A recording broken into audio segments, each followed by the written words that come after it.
All right, we are here. I believe. Let's see if anybody shows up from the Patreon crowd. I know it's early. Got a few of you. Oh, and thank you very much for the stickers, Oregon Exotics. I'm going to try to find a home for them in the new house. Everything gets kind of rolling. Let's see here. All right, we're getting some folks in. That's good. Let me get this thing set up. I want it. Why is it sliding back? What does it do what I tell it to do? I need to. Maybe I can just. Well, if I do it now, it'll end up on moderator on this channel, which I don't think we need, but on the other one we do. Because I actually have to do this. What I do is these are on two separate YouTube. So this one is on YouTube I made so I could post under my real name. I don't do anything hidden. There are people who have like 5 YouTube accounts and like try to be all sneaky. We have Olympus Reptiles and I have Matt Gambrell. you know, it's not like it's anything. Yeah.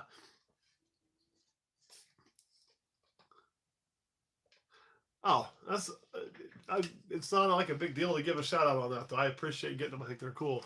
We need to make stickers. I just haven't done it yet. Uh, what's up, Richard and Lindsay? So I'm still trying to get kind of a feel for how I want to do these live Mondays and trying to stay on topic a little better than the way my brain wants to go everywhere. And so doing our best. Oh, that's a bummer, Stephanie. But we had to kind of move around so you can catch people who are, daytime folks and not just always the evening folks. But we'll do a lot of them in the evenings too. And but hopefully it's starting to get a little bit more cohesively going. It's still just really difficult because there's so much stuff coming in. And I don't like to ignore people. I hate being ignored, and I feel like a lot of times I am. So it's a difficult uh, thing for me. And then two, when you don't tend to answer, they just tend to repeat themselves 1,000 times. So it kind of on getting that all figured out. But I'm working to make those a little more smoother and a little more on topic. Um, for you guys, kind of the same. I mean, same question. If you have any show questions you want to answer, now is a great forum to do that. But the beauty of this not having 36,000 people on it, and it never will, is that way we can kind of go off topic and keep it together. So,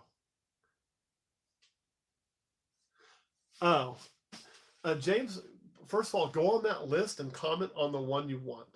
That way we can take it and mark it as sold if we haven't already. That way I know it's not to be sold to anybody else. And then it's just through PayPal. We just do payments through PayPal, and that includes the shipping payments. Now it's going to be a bit for we can ship because of, it's just, it's a mess right now weather-wise. I mean, we had a warm day. The other day we were 65 degrees. I had the vet out. Today we're 20 with a wind chill of 8. It's freaking Kansas, man. So we're just waiting for a good Monday that I can trust. Sometimes trust the weather in Kansas is kind of like trusting a fart after Taco Bell. Not always what you want to do. But come about March, especially about the middle of March, I mean, we get snow in March sometimes still. We should be able to start getting some things going and out. And then we'll probably be trying to run 4 and 5 boxes a day on Mondays and just get them boom, boom, boom, boom, boom, boom. Get them set up, get them rocked out, get them shipped. So that way we're going to get caught up on people expecting animals. We will have some of you that have to figure out who you are. And what I mean is on my list it says it goes to this person, but then that person I can't find in the Patreon names. So like you're going to have to kind of help us out on that when the time comes. But I want to make sure and get everybody's animals to them. Case in point, I've got an animal for a guy in Wichita, not a Patreon member as far as I know, that I haven't given me a shipping address. He paid for it. I'm about to the point where I'm going to just refund his money. It's a 17 animal, and he hasn't come and got it. We haven't worked out getting it to him, and like I don't even. I'm at the point where I'm just like, dude, just give me an address. He didn't want to ship it because of cost. I'm like, I'll pay the shipping just to get it to you because I'm tired of having it here. Or I may end up having to refund it and resell it. It's almost like sub-adult now. How much for it? Oh, I'd have to look what we sold it for. It's a cool animal, a bumblebee head axanthic, 100%. So, the shipping amount, it depends. It's a very big deal depending on where you're at. Now, being in Wichita, like I was like, I can just drive it to you for cheaper than I can ship it, which is true. But at this point, it's not even worth doing. It just needs to get to him. I mean, I've been feeding it. It's growing. It's like It's gonna get a hell of a deal by the time it's all said and done.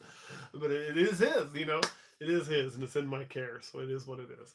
Um, Shipping ranges anywhere from I think the cheapest I've ever seen was like $48, and the most expensive for a single animal was like just under 70, I think. So that's kind of where that goes. But uh, one after another for customers and patients. Uh, you know, my morning was I slept in a little bit, got up, got around, got to doing this. I go do some snake work, and then I've got to go pay off the cabinets for the new house, and then move the money around so I can set up the online payment to pay off the loan in full, get that thing paid off, where we only have to pay our investor, which will save us tons of cash. And then maybe go do a little work over there. If I have time, go by the zoo and go plan a trip. So that's kind of what my day is going to be. I do need to get to the post office. We shipped out a bunch of shirts the other day, and I need to send out some emails to you to get some more ready to go. But I've got one in my Jeep that I couldn't. I usually just go to Hy-Vee and I just ship at the Hy-Vee postage center. I've got one that I couldn't do that because it's international. So I got one I've got to take to like the actual literal post office to ship it. Pain in the ass. I hate the post office. It's a government building, but yeah. Yeah, I think I talked about that. What we did was, David, on the investor front, is it's a lady I know I used to work with, and the list is out, James. We just posted the list like literally yesterday, but a lot of it on there is sold, sold, sold, sold, sold. So I think there's some spiders left and some normal males. I'm pretty sure that's what's on the list right now. Now the next clutch update should be out any day. So whenever Kurt throws that video up, I told him he had to wait till February. We filmed it late January. That way people could have a chance, and so it should be coming. But the list is literally just posted, like freshly posted. Like last night, I posted it while I was doing some work on the house, and I took the old list, refurbished it, marked sold on a few things, and a bunch more sold. So yeah, 3 spiders and 1 normal. Like I say, there is not a lot there. Oh, that sounds like it's no fun. Oh, yuck. Uh, junior high was such a blast, right? But it's yeah. So it's kind of a busy, busy world for everybody right now. But that's kind of the investor. That's where I was at. I knew I was on something. I can't remember what it was. If I didn't explain that, I'll go ahead and let you guys know what's up with that. So basically, what it is it's not somebody who's going to have a say in what we do, or have a say in the company, or have a say in the snakes, or that we have to like give a percentage to. The only owners of Olympus Reptiles are still myself and camera guy Kurt. Nothing is changed by that. And yeah, this Matt Gambrell at hotmail.com. I'll post it in there for people. It's for PayPal. But like the kicker is simply this, like nuclear reactor fun is with the way we did the house, like that house, and the reason we purchased, the reason we went on that is it kind of pushed things. Other projects we had behind in the background was a location. We have a lot of people, well, how far away is your place? Because I wouldn't want to be that far away from my animals. Well, it's not. It's right there, like literally right there.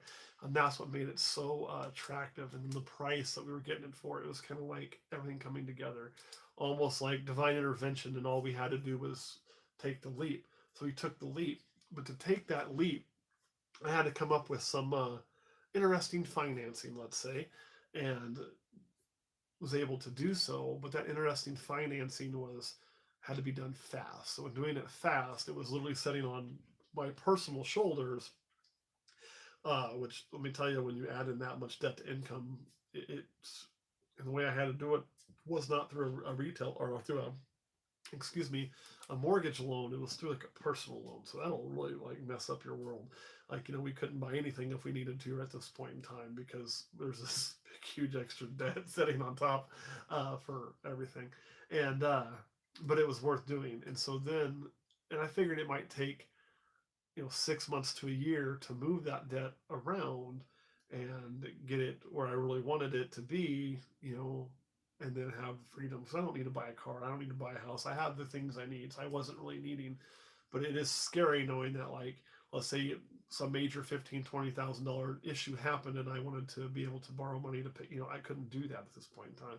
So in looking, and again, kind of some intervention type thing, uh, we use an investor that we know and we feel comfortable with, who, because of an inheritance, had some funds that they needed to do something with, and they didn't want it to sit, and they wanted to make some money off of it, and so they're basically buying that debt. So that debt will go off my shoulders and will go on the shoulders of Olympus Reptiles, and it will be secured by the house. So it's a secured debt, not in my personal name, but in the business name, with a much lower interest rate, basically, that we're going to have to pay for the financing of it. So that's the investor story.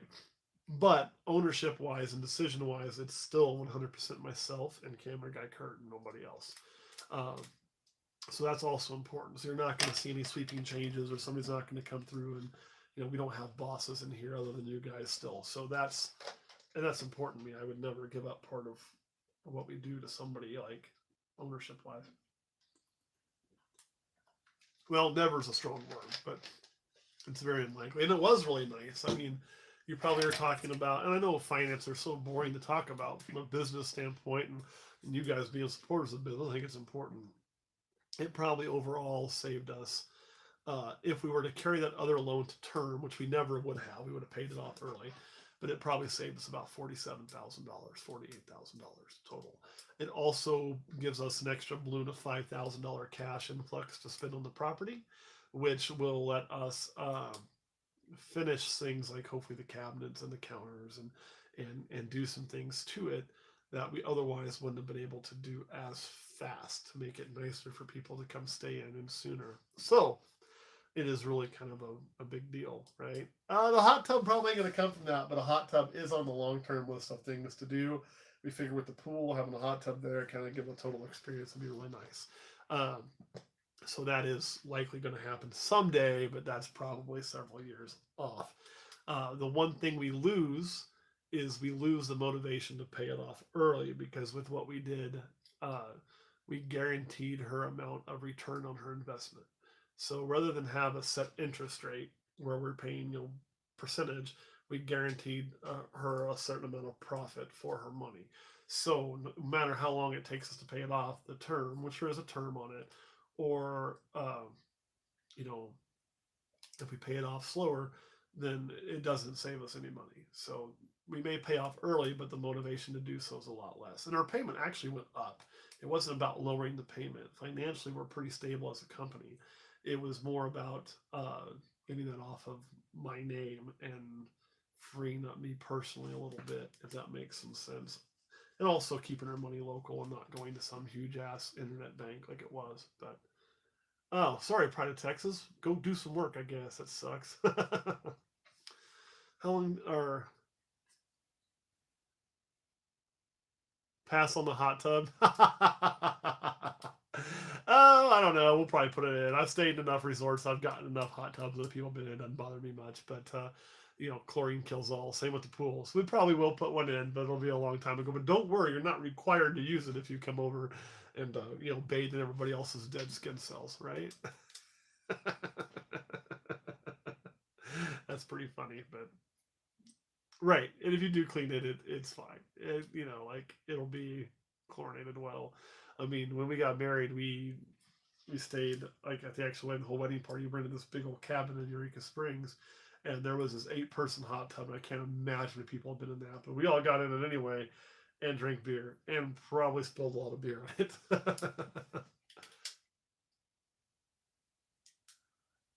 Yeah, this house I bought had a hot tub, so I know what you're talking about.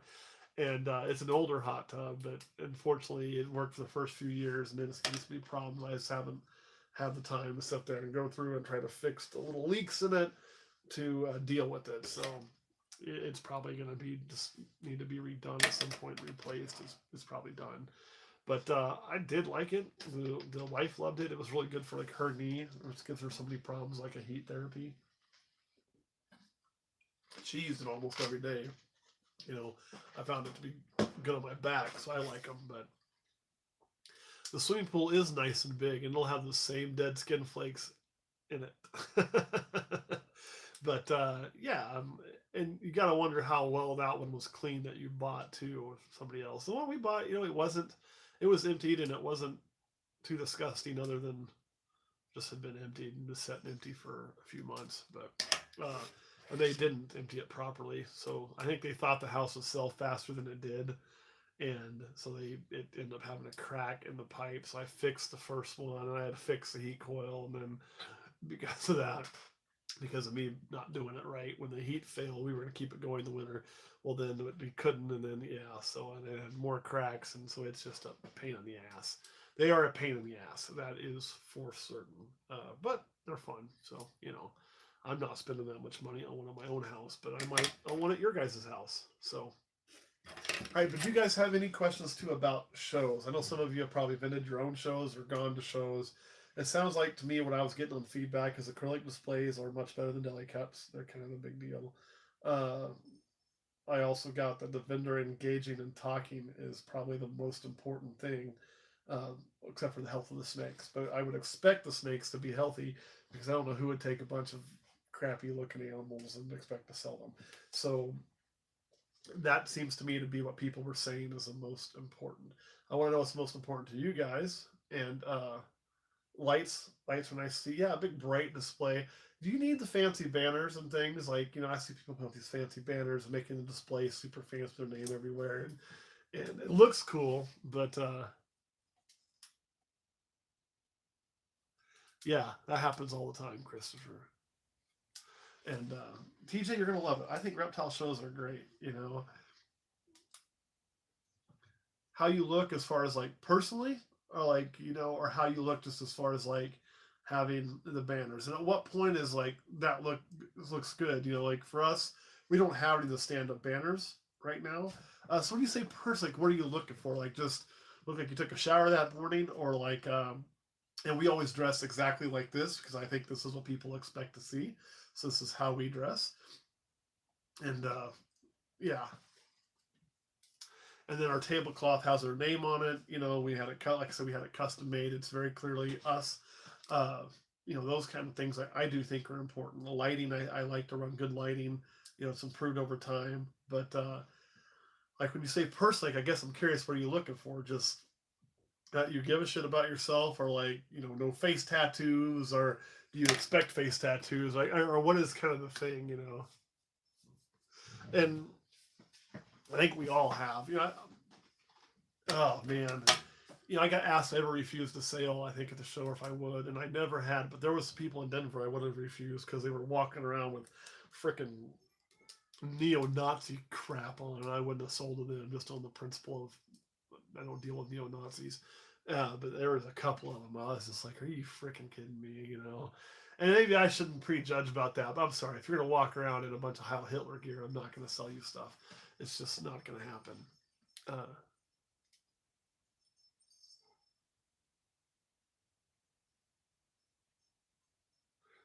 I think talking is huge. It's huge. Yeah, yeah. It sucks here right now. What's makes it so bad is it was so nice yesterday, and 28. I can't ship when it was 28, but so I'm still curious, like what the personal look you're looking for is, and I'm not saying you're wrong. Like, this is learning for me. I want to know, like, is it clean cut? Is it just engaging, or is it like or tattoos showing a bad thing? I mean, are you looking for you know I mean, what are you looking for? Because I can tell you this is exactly what I'm going to show up in, and if I should show up in something different, I want to know. Like, you don't look like you rolled out of bed. Yeah, and see, that's why I wear a hat, so I can't just roll out of bed and be like, "Oh God, it's early morning." Slick that back, put that on, good to go, ready to rock. Um, get some caffeine in me and be ready to go. But definitely got to take a shower that morning. It's yeah. I think personal appearance probably plays a role in it. You know, I've seen some personal appearance. Let me try. How am I going to word this without being an asshole? Uh, oh man,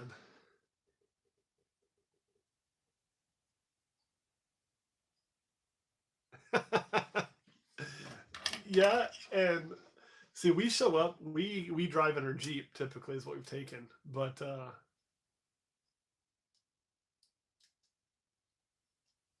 know, like the pushy sellers. And I mean, like talking about just that was what was in their car. Because I do know, man, I know a guy who's crammed 8 cases in his car and took them and his whole display kit. And he is a damn good breeder. But I was surprised he fit that in there. You know, we usually take our Jeep. We might take Kurt's pickup truck sometimes. He says the displays will fit inside. I'm skeptical, but it does actually have a really big area in there. It's one of those Fords. But yeah, I mean, I guess what you mean about vehicle playing a role. We've got some ideas on that down the road, but it's going to take money and how we want to invest our money. But about getting a vehicle just for Olympus reptiles and just for traveling and just for shows and having it wrapped where it's going to be, you know, all in our business. And it would have to be a certain type of vehicle to like present a certain way, just for what you're saying. But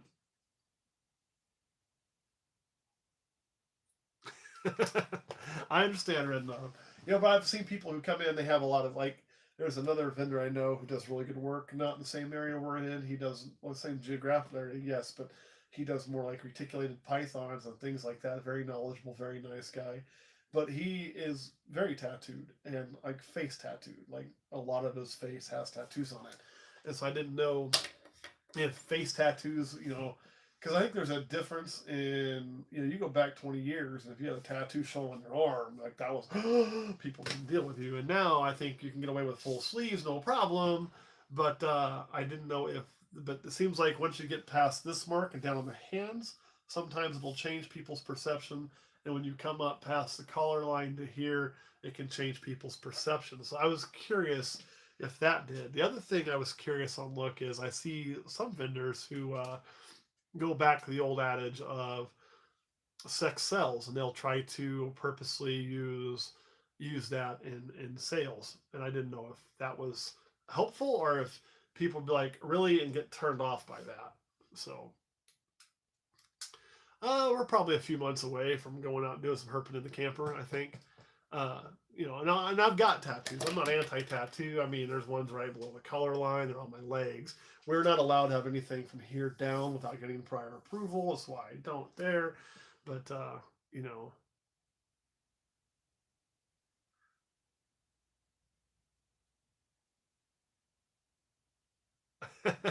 I am not thinking about getting a face tattoo. I will have no face tattoos in the future. I can promise you that.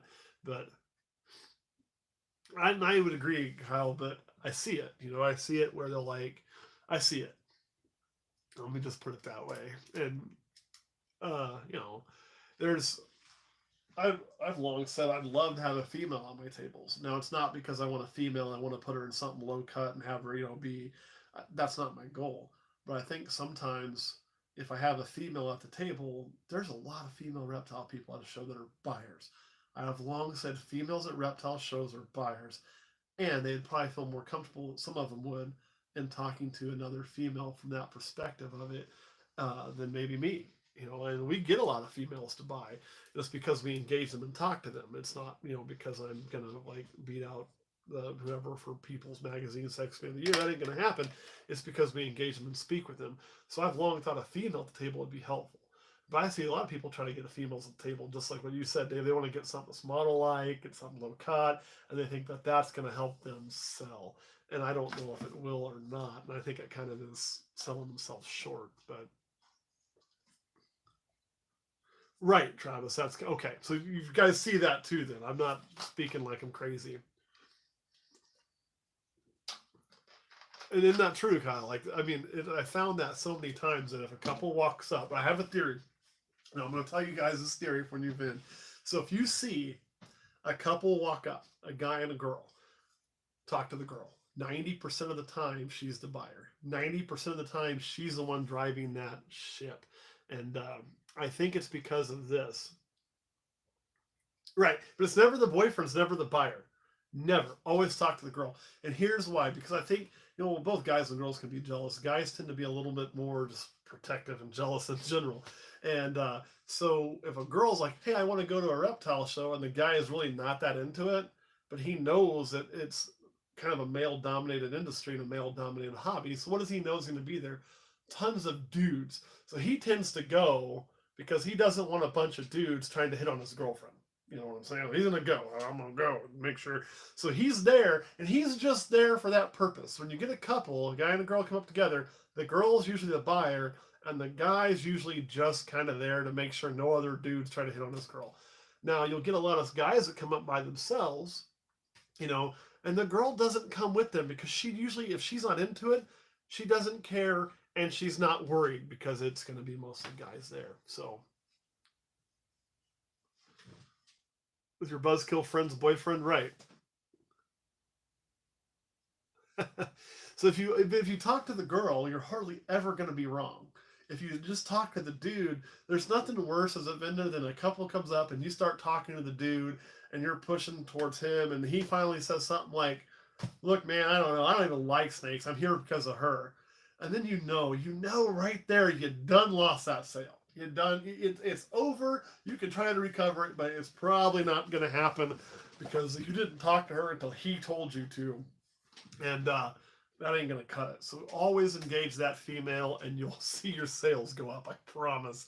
It sounds crazy, but that is definitely my theory that a lot of guys are showing up just because they don't want somebody trying to hit on their girlfriend.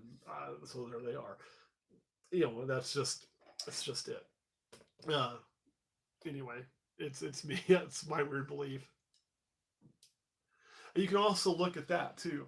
And most of the time, you know, and now that you think about it, I've never thought about who's leading, but that makes sense because they're kind of driving the ship and the other one's following, right? And a lot of times, if you think about it, it's usually the guy standing behind the girl. And that's a very accurate. I'm actually going to probably use that observation. That's a good observation of clients. Uh, so it's just kind of funny how that works at shows. But I made that effort one time after thinking about it and after doing that video one about being inclusive and making sure and engaging girls. I thought, you know what, next show I go to, I'm going to do this. I just saw it be crazy for me, so it's definitely good.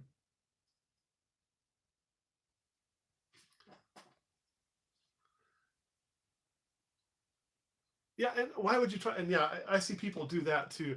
I have a friend who typically does that, and and I'll explain that. That's a good question, David. And he does that to guys or girls. But he has this feeling of like he needs to be, I think, the smartest guy in the room. So like we're gonna start busting out Latin all the time and like, oh well, this be and I think it turns people off. Personally, he swears by it, but I think it just makes you look like you're being a douche. So I agree. You start talking above somebody's head now and purposely trying to, well, you're not going to get many sales when you're talking to guys or girls. Now, if they have a question, you have to answer it. And sometimes, you've got to answer if they don't understand, you've got to make sure they understand the answer. And that's, that can happen, but it's a matter of making sure that they get what you're talking about and understand it. You don't have to bust out Latin and then talk about the degrees you have, which I know people who do. Well, I went to this college. I got that. Almost like nobody gives a shit where you went. You're not applying for a job here. You're selling a snake. Nobody cares. Like nobody's gonna go, oh, you know the Latin name in this. Well, that's where I want to go. Like, but people do that crap, and I think it does hurt them. I think you're absolutely right. Now, what do I look for when I go to a show? Well, first and foremost is I typically have a list in mind of what I want, and it is a very diverse hobby, and there is a lot of education in it, and and it's kind of like I chuckle because one of the most educated people I know is my wife, and she's kind of a layman in this hobby, and when people try to always flaunt that, it always just makes me laugh because there's not many rooms that we're going to go into that she won't be one of the most educated people in that room. There's just not. And then there's me, and there's not many rooms we're going to go into, and I'm going to be on the bottom rung of that. It's just the way it is. My education is I got a high school diploma. Woohoo! And, I did take some college courses, and I've gone to an ass load of training throughout the years. So I guess I'm educated in my field, but it's not like a general education. I don't have a college degree or anything like that. And then there's my wife who is setting on, let's see here if I could count this right, about five separate degrees. So, you know, it's just you're right. You're gonna have all walks in it, and the funny thing is, no matter what their education level is, they may be at different tiers and different spaces in that hobby because their education may be, but so yeah, you got to just talk with everybody, and it shouldn't really matter on that front. So with the person I'm thinking in mind, theirs is in biology, but yet they've never really worked in biology. They've always worked in like retail. Uh, but they want to just flaunt that. Well, I know the Latin species, and I know this, and I know this, and because I studied this. And if you question them, they'll be like, "Well, when I was at this college, they'll name drop the college they were at, which it's not Harvard or Yale or anything, but they'll be like, and I have a degree in that." And I'm like, "Oh, okay, well that's great. You're still wrong, but congratulations." And sometimes they're right, but some things it's just I don't understand the point. So I definitely agree with you guys on that. And there are a lot of people educated. And for the wife, hers are all in education. Her education is literally in education. It is, let's see here. She got an associate's and she went and got her bachelor's, and then she got her first master's, and then she picked up her second master's certificate along with her doctorate, all but her dissertation. So like, when I say she's got a lot of education, she really does. I couldn't even tell you what it's all in anymore. Here, I'm trying to push on the way to get to it with the internet. Oh, yeah, and I agree. Treat people bad, they're not going to get business. 1809-06. I'm not sure on the exact age of it. I'd have to look back at when the clutch hatched, but this is 1809-06. It is a chunky monkey. It's doing good. It eats like a horse. She is Dr. Question Girl. Actually, though, the funny thing is, uh, that's, I guess, a big deal in the education industry. 206 grams, so good weight on this one, too. That is 1809-06 for you. And what I mean is, since she got her doctorate because she thought she wanted to teach college, and while she was getting her doctorate, she was teaching college, right? So she was a graduate teaching assistant and a graduate research assistant, and uh, right. Well, it was within her job, but as she was teaching college, she decided that, man, I really don't want to teach college kids. I miss teaching grade school kids. And I thought this is something I'd like to do, and it's really not. So she'd finished all the coursework by that time and then decided, you know what, this isn't worth messing with to do the dissertation. Because when she was in the middle of her research on her dissertation, some laws changed dealing with, like, I don't know, she could explain it all. And she had to restart something. She's like, you know what, I'm not going to use this anyway. So she never finished her dissertation. However, when you don't do that, well, your name ends up with the ABD or PhD ABD, which is the doctoral all but dissertation. You can't call yourselves doctor. I mean, I guess technically you could, but if you do, it's like a big no-no. So she never goes by that. And even if she finished it, she really wouldn't go by it because it's kind of pretentious, and she's not very pretentious. So, boom, that's what I did too, Travis. Yeah. And I agree, Lindsay. That's the exact thing. And well, his degree is relevant in dealing with animals. Of course, yours is relevant in dealing with genetics and ball pythons. I'd almost that's kind of cool because you could actually have a huge background on what you do. Uh, he always it's like his go-to thing. We tried putting him on a video once, and it was like we told him, okay, don't just be entertaining. Don't like and he can't help himself. He has to try to show he's smarter than everybody. We're just like, oh my god, Shouldn't hit Texas Tech as well. All those Texas colleges. Yes, right. She's got the trifecta. A&M and University of Texas, both of whom beat K-State this year at basketball. So yeah, I would say that's very true too. Tech can't even enter that conversation. Well, Tech, we beat Tech though. They beat us, but we also beat them. So I don't hate Tech right now.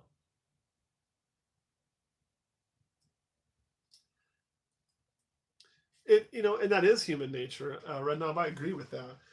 Uh, and although it shouldn't play a role, it does. And somebody asked earlier what I look for, it shows. Like I said, I go with the list. So these are the animals that I want. Like for instance, that Suma. I wanted that Suma and I wanted that other one. And I knew when I found good examples of them, if I could get the price to a fair point, I'd buy them. And They had to be what I was looking for and good examples, and they're hard to find. Uh,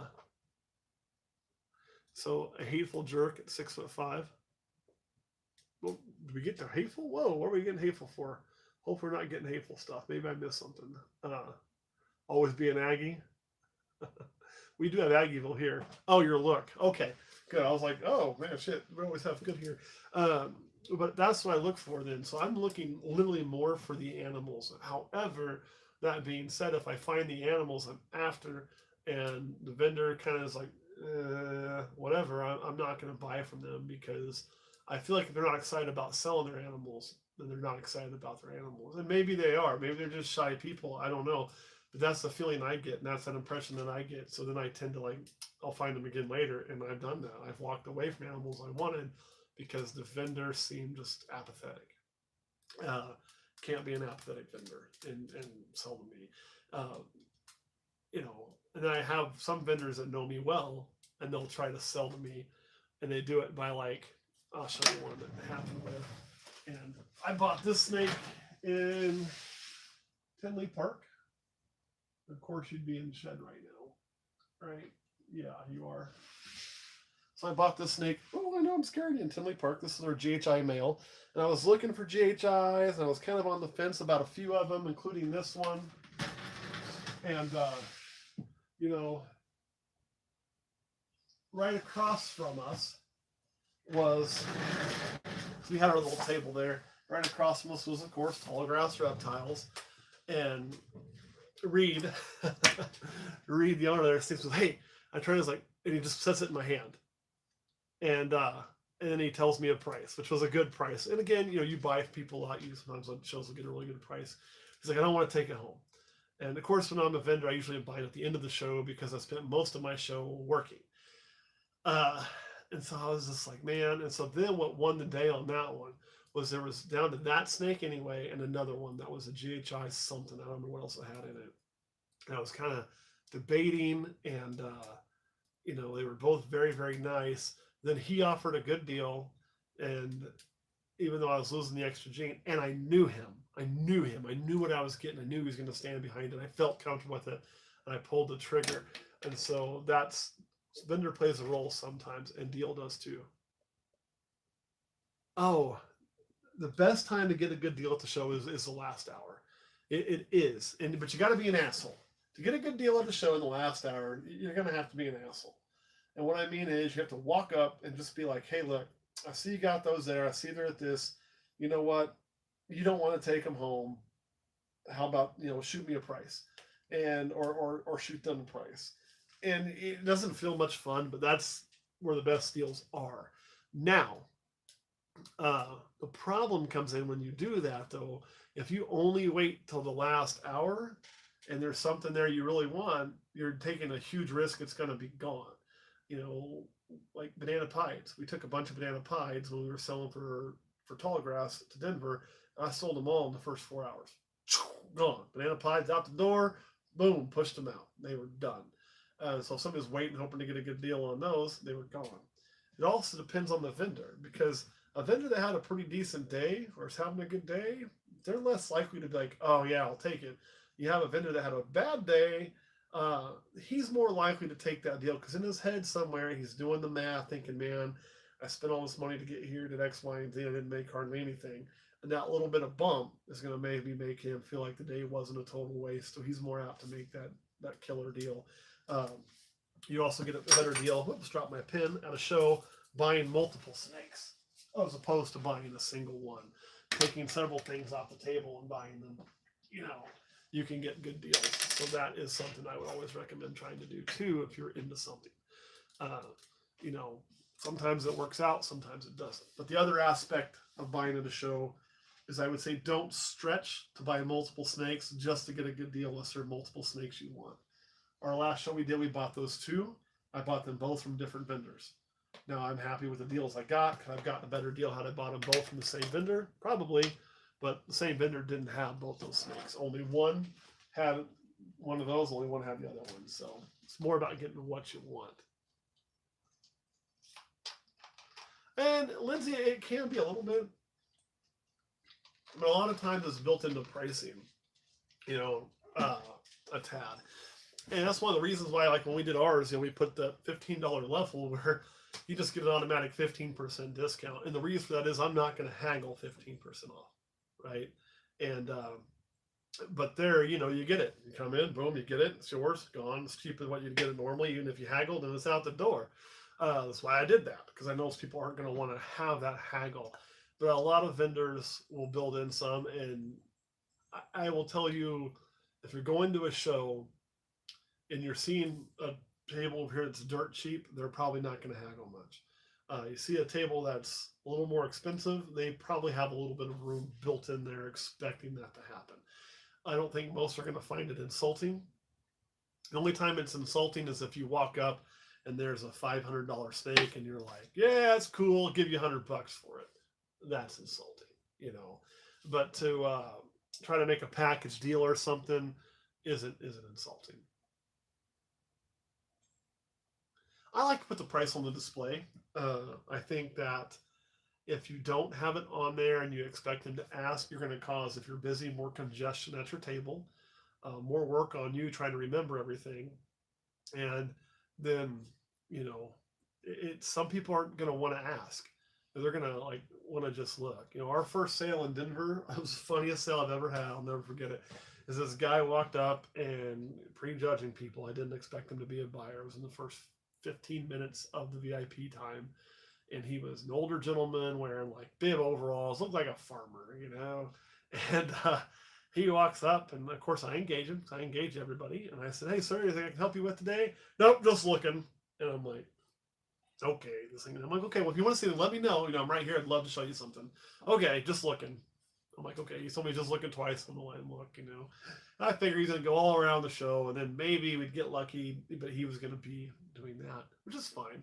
And then about a minute later, he goes, "That one." I said, "Excuse me?" He's like, "I want that one right there." And he pulls out $850 cash. So you never know, you never know.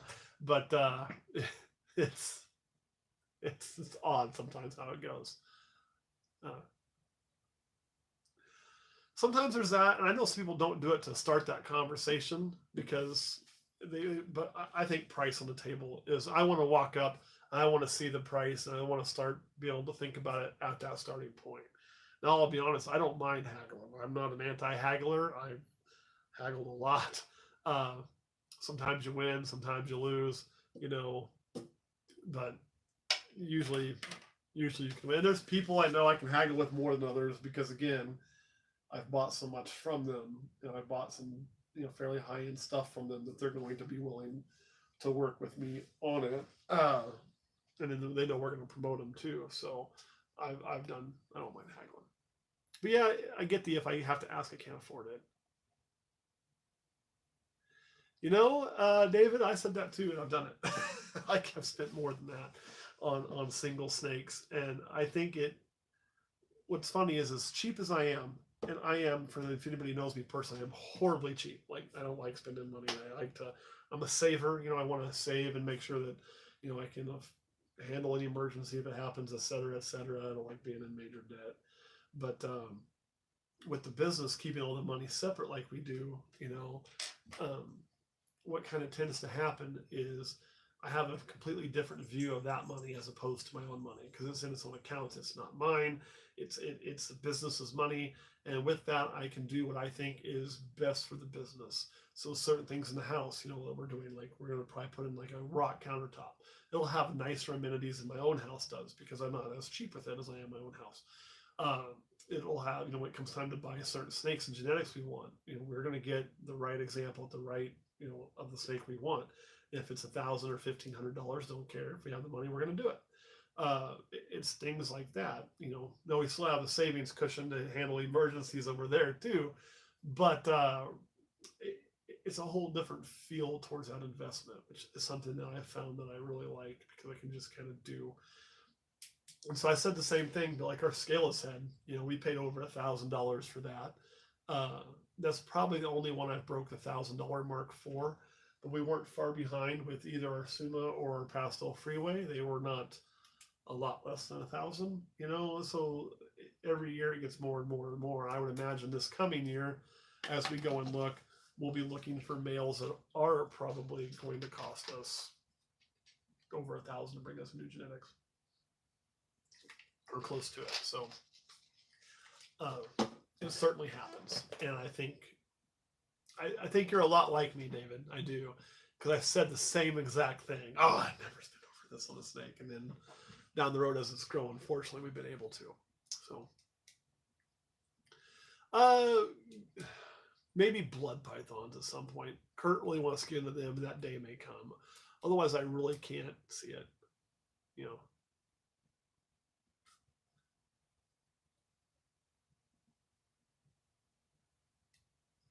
Yeah, shipping from I hate shipping expensive snakes, and the only one that I shipped that was a really expensive one was a scaleless head, and yeah. The right snake, sometimes for a pet it's fine. So it's just different. I understand what David's saying because I'm the same way. I look at that and I'm like, well, I could do this and this with that, or I could do this and this, and when it's a business money, I have to do what's best for the business. It never goes in my pocket. So it's like, oh yeah, if I spend $1,500 on this snake, but I can do X, Y, and Z with it down the line and bring these to market, then it's going to be much, much better.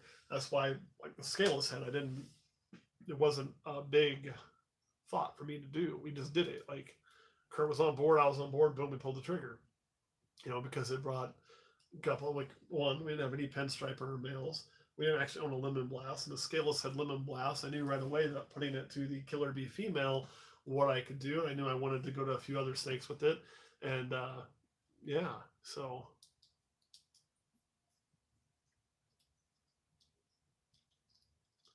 Right, and there's some truth to that too. JD Constructions, where we started a lot of our Axanthic line from. Our original Axanthics come from two places, actually three.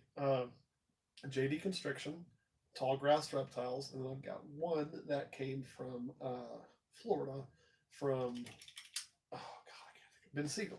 Ben Siegel can be hit and miss, but the one that I got from Ben, I'll show it to you, is very, very nice. Here, buddy. This is an adult pastel Axanthic. So, starting with nice animals, and it's held this color really well as an adult, looks really good, is a must. And that's going to make your Axanthic projects way, way better on a gene like that especially. So I do think that paying more for the right animal is a definite thing, and I've been very happy with our Axanthic offspring. Very, very happy. Like here's our female pastel Axanthic, who's breed size now, just barely, she's perfect. She's perfect. And of course we got two of those. And of course we got Zeus. And then we got this guy here. I just love. Come here, buddy. This guy. Which is a super pastel Axanthic. And that is from Ben Siegel's pastel Axanthic. And this one was bred to our pastel het Axanthic last year. So this year the Zebra Bee male is going to her. And which the Zebra Bee male comes from her. I got her from JD Construction. And the Zebra Bee male also comes from the Spider Axanthic I showed earlier that I got from Tallgrass Reptiles. So it's picking the right animals from the right breeder. Sometimes you're going to pay more, but you know what you're starting with. And when you're going to start your Axanthic project, I think starting with quality can't be beat. So we don't grow much algae. We really don't. I think it's because the water moves so much. So since the water is very, very moving, because there's a huge filter and it has a sprayer, so the water is constantly pushing and cycling, we don't really have an algae issue. So it's kind of nice. Yeah, and he is. He is. When I first bought from him, of course, we were buying just a het, but at the time it was the most expensive snake I'd ever bought. He spent hours on the phone with me talking to me and helping me figure out what I wanted. He probably doesn't remember that. He probably doesn't know who we are, but he was. Now, we might have to deal with that on Sobeck's new tank because the new tank's going to have so much more water. But I am going to try to flow the water to see if we can't help with that. What kind of filter are you using? I know we're using a big Ooh, made it, but it bounced off like 3 places. We're using a big canister filter, and then it's got one of those wands that comes down and blows water this way. So we're blowing water and it's sucking up through here, and kind of helps. And occasionally I put fish in Sobek's tank, but they're for him to eat. And now when we get the bigger tank built, we'll probably go with some bigger fish in there, and it'll be interesting to see what he does.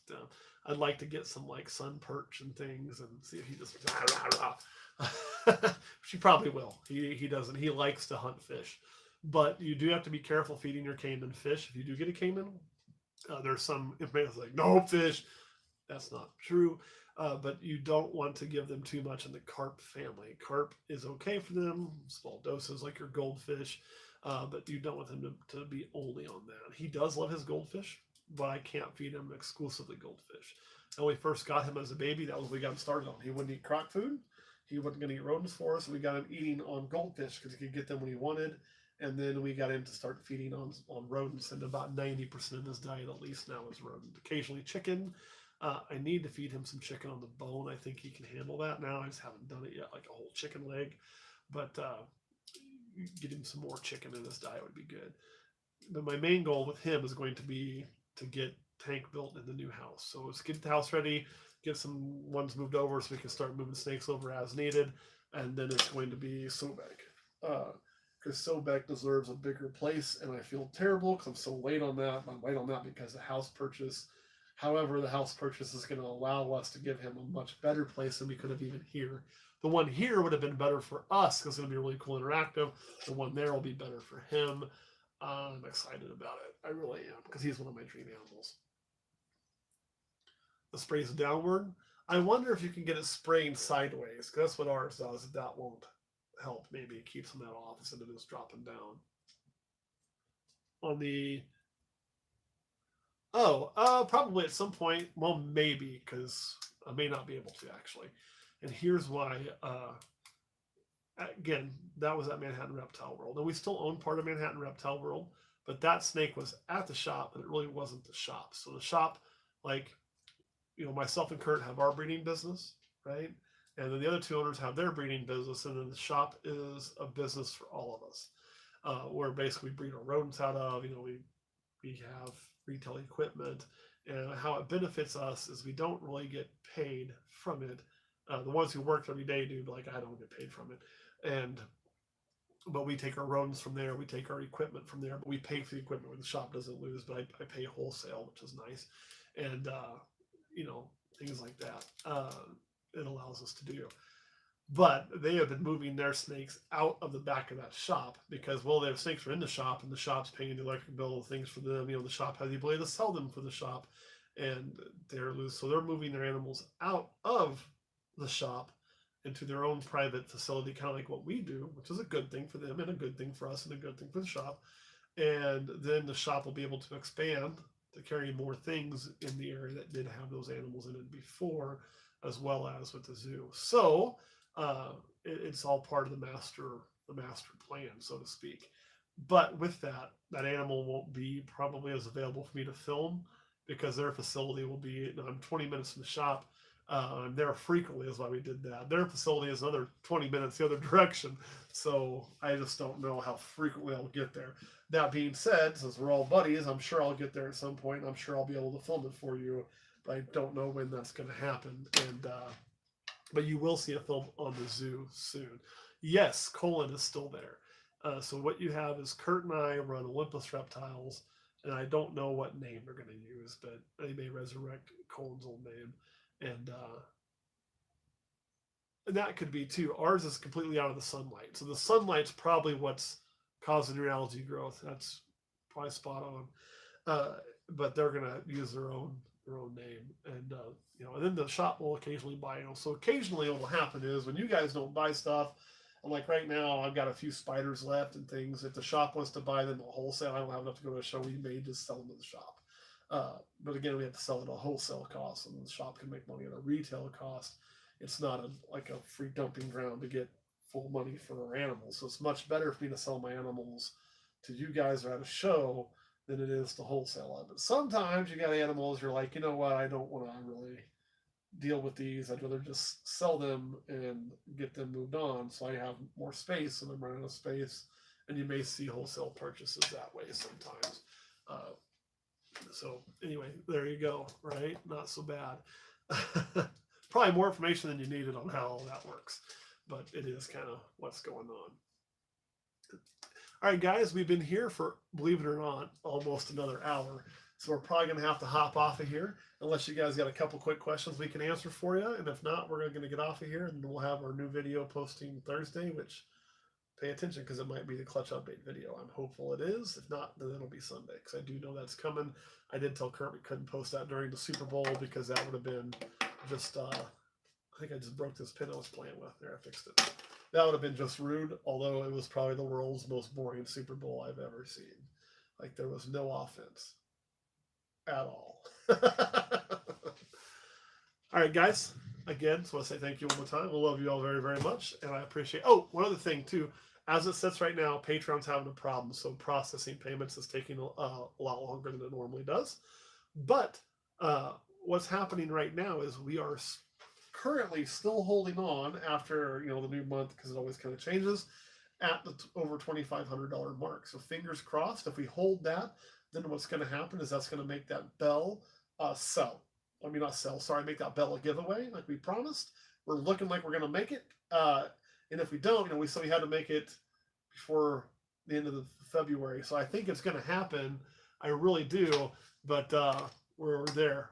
We're there. Right now, it's showing that we're there. We'll see if it stays that way. I haven't seen the Gen 3s. I think mine are Gen 2s, but I'm sure it's got some improvements to it. I mean, I don't know what they did different. I'll have to talk to Eric on that. I'm still waiting on a cage from Eric. It's taking a bit because of the custom design, but it should be coming at some point. And as soon as it does, I will show it off. And I don't know, maybe that's what they're referring to as the Gen 3s, as the display cages. I couldn't tell you. All right, guys, well, let me hop up. Oh, I don't know what the difference is on the Gen 3s. I really don't, unless they're talking about the display cages. If they're talking about the display cages, then it's a vast difference. Or I'm just missing something. So I think these are the Gen 2s, and I don't know what they would improve on, but oh, come on now, Dave. We had one of the best defenses in the NFL. We just had no running game or offensive line most of the year. We just gave up on those two things. All right, guys. Thank you all very much. We'll see you all next week.